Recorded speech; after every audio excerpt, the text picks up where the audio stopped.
Hello friends, good evening.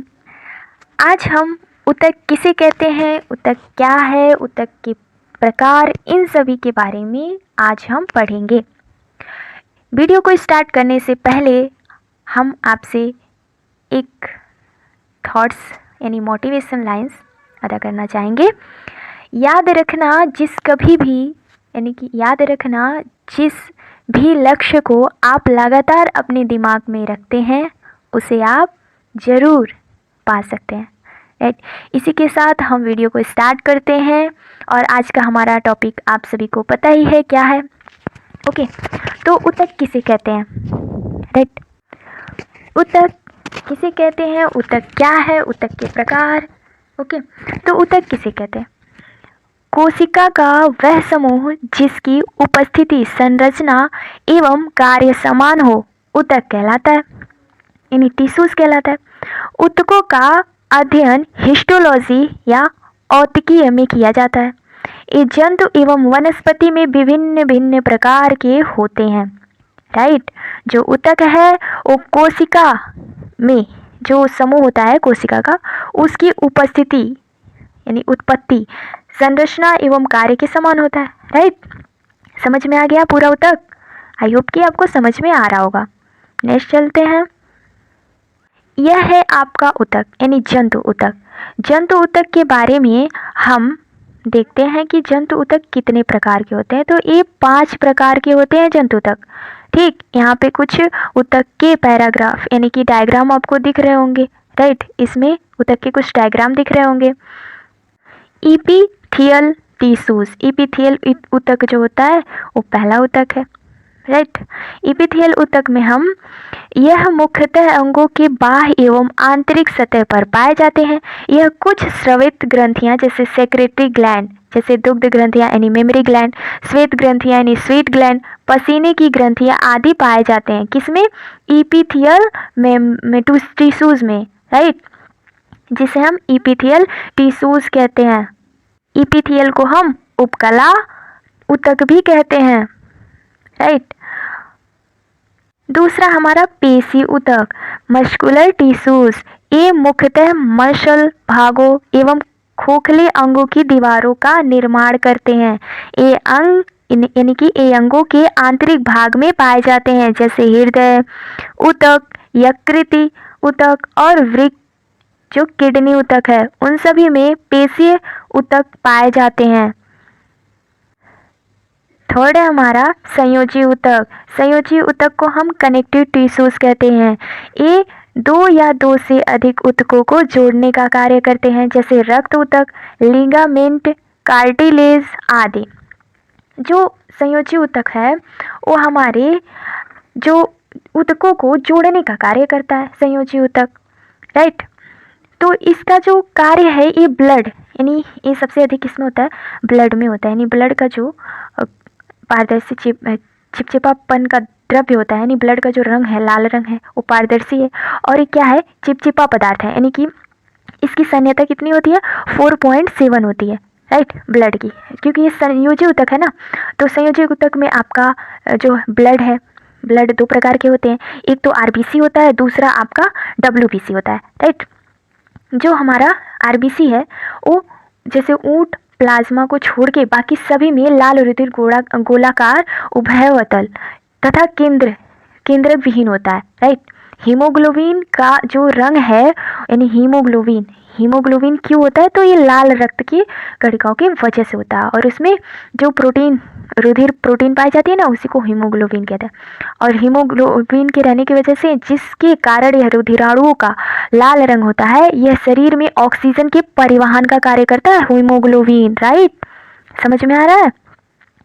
और हाँ, जो हमारा श्वेत रक्त कणिका है वो भी इसमें क्या करता है? श्वेत रक्त कणिका हमारी किसमें आएगी? अब डब्ल्यूबीसी क्या करती है? हमें इम्यूनिटी पावर देती है, रोग प्रतिरोध रक्षक, यानी कि जो हमारे शरीर में रोग प्रतिरोध तंत्र को अपना योगदान देती है। राइट, इसे हम कहते हैं संयोजी ऊतक।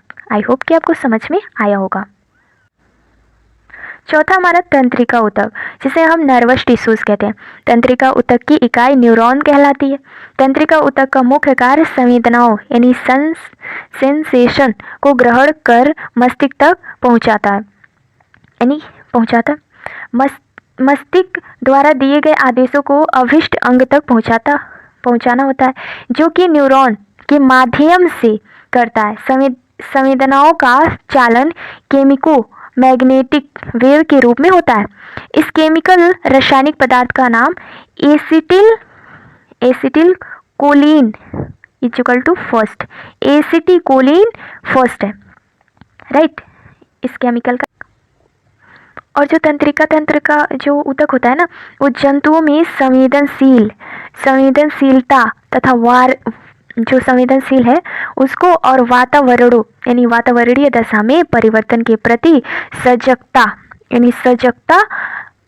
एवं उत्तेजनशीलता का यानी उद्दीपन परिवर्तनों के प्रति प्रतिक्रियाशीलता तंत्रिका ऊतक कहलाती है। ये सारी की सारी उसमें होती है यानी तंत्रिका तंत्र में। नेक्स्ट हमारा जो ऊतक है वो है जनन ऊतक, जिसे हम रिप्रोडक्टिव ऊतक कहते हैं। ये जनन कोशिकाओं में पाए जाते हैं, जो नर में स्पर्म एवं मादा में ओवा का निर्माण करता है। जंतुओं के शरीर में पाए जाने वाले ऊतकों को निम्न श्रेणियों में बांटा गया है: उपकला ऊतक, संयोजी ऊतक, पेशी ऊतक एवं तंत्रिका ऊतक।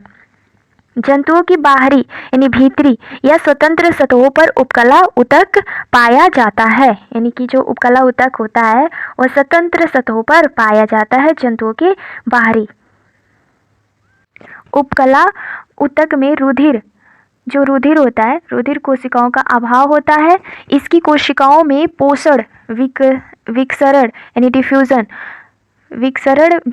विधि में लसिका द्वारा होता है, राइट।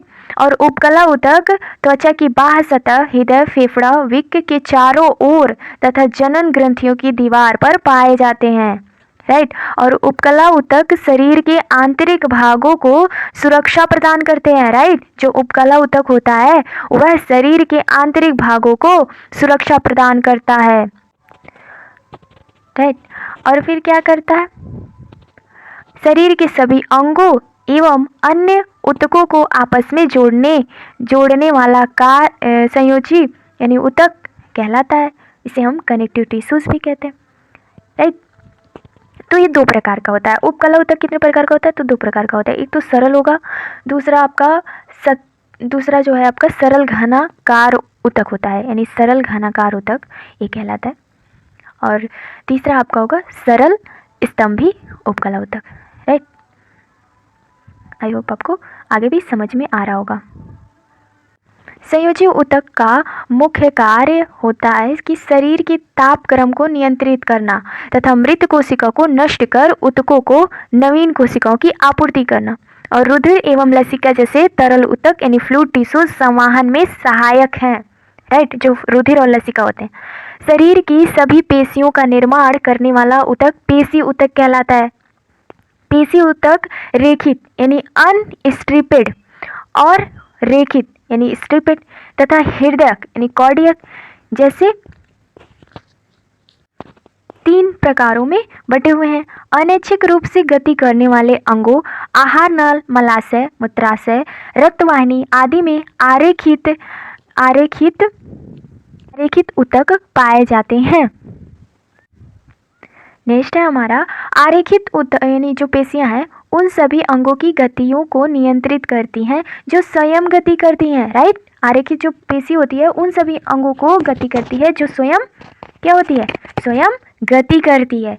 रेखीय पेशियां शरीर के उन भागों में पाई जाती हैं जो इच्छा अनुसार गति करती है, ठीक। इसमें क्या होता है कि इसमें ये हमें कहना नहीं पड़ता है कि आप गति करो। जैसे कि हमारा जो भोजन है जब हम खाते हैं तो हम कभी ये कहते हैं कि हमारा पेट अब तुरंत तुम इसको क्या करो, पाचन कर दो, जल्दी से पचा दो मेरे भोजन को। नहीं, वो अपने टाइम पे ही पचाएगा, वो धीरे धीरे अपना पाचन क्रिया करेगा, वो हमारी इच्छा अनुसार नहीं पचाएगा। लेकिन यदि हमें अपनी पलकों को झुकाना होता है तो हम अपनी इच्छा अनुसार इन पलकों को झुका सकते हैं, लेकिन ये हमारी पलकें झुकेंगी। इसे भी हम आरेखित में कहेंगे क्योंकि हम पलकों को भी नियंत्रित नहीं कर सकते। लेकिन हमें जब बोलना होता है या फिर अपने हाथों को उठाना होता है तो हमारी जो पेशियां हैं वो कहेंगी कि अब मेरा लेफ्ट वाला हैंड उठ जाए तो तुरंत उठ जाता है, राइट। प्राय इन पेशियों में क्या होता है, एक या दोनों सिरों रूपांतरित होकर टेंडन के रूप में अस्थियों से जुड़े होते हैं। हृदय पेशी केवल हृदय की दीवारों में पाए जाते हैं। हृदय की गति इन्हीं पेशियों की वजह से होती है। मानव शरीर में कुल 639 मांसपेशियां पाई जाती हैं। मानव शरीर में कुल कितनी मांसपेशियां पाई जाती हैं? 639।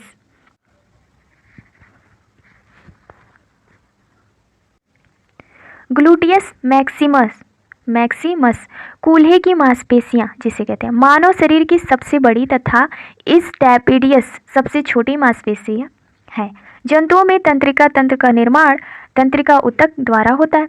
तंत्रिका ऊतक न्यूरॉन्स और न्यूरोग्लिया जैसे दो विशिष्ट प्रकारों की कोशिकाओं द्वारा होता है। तंत्रिका ऊतक शरीर में होने वाले सभी प्रकार की अनैच्छिक एवं ऐच्छिक क्रियाओं को नियंत्रित करता है, राइट। अब हमारा जो टॉपिक है, अब तक हमने एनिमल टिश्यूज़ के बारे में पढ़ा, अब हम पढ़ेंगे वनस्पति टिश्यूज़ के बारे में।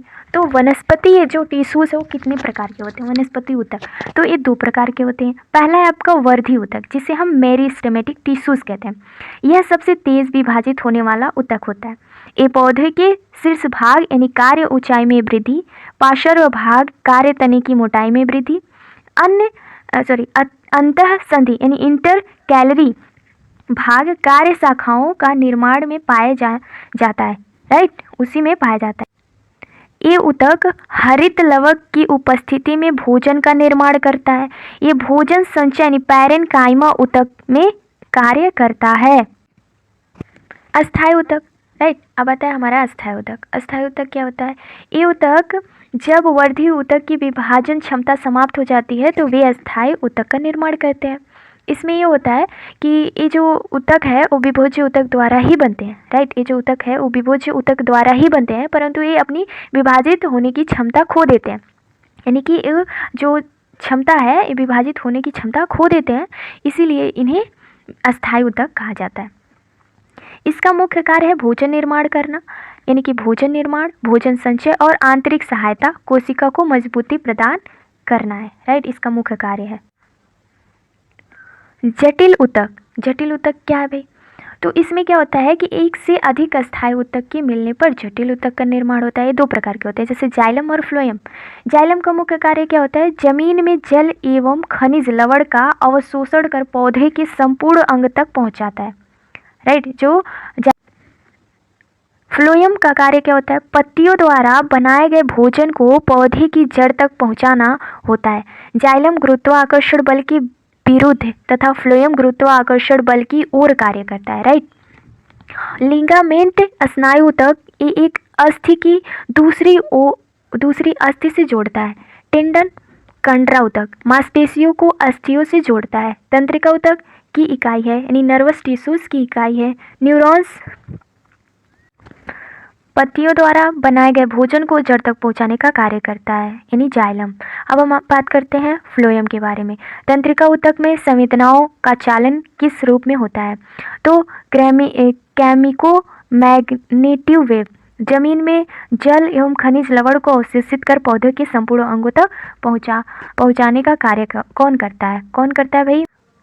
जो पहुंचाने का कौन सा कार्य करता है? तो जाइलम करता है, ठीक।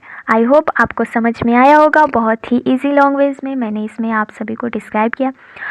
मेरे चैनल को बायोसाइंस 2.0 को लाइक, सब्सक्राइब एंड शेयर जरूर कीजिएगा। Thank you guys, thank you very much.